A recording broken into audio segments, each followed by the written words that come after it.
Here's an interesting question. You're supposed to try and solve that. That's sort of a tougher one. They're different. I was just going to subtract them and then factor, but I don't think we can. So let me just write it out a little bit. So I have ln of x to the sixth is equal to ln x squared, which means ln x times ln x. Well, I could bring this 6 out front.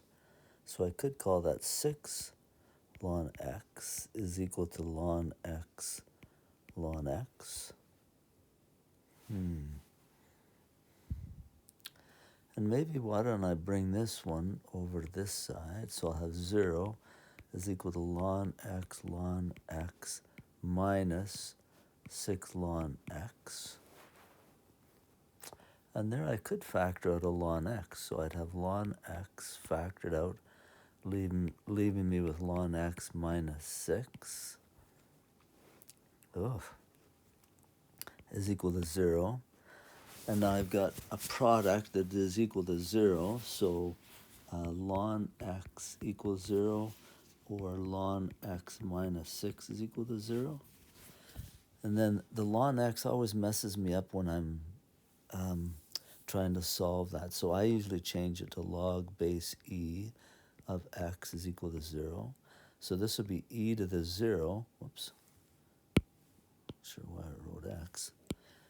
E to the 0 is equal to x, and anything to the 0 is equal to 1.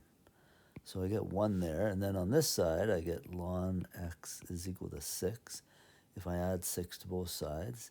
And then that's the same as log base e of x is equal to 6. And then I'll have e to the 6th is equal to x. So e to the 6th and 1, I think those would be my two options, or my two answers. The e to the 6th, you could do that on your calculator too.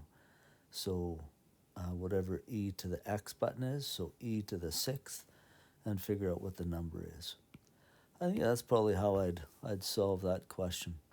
That's a nasty one.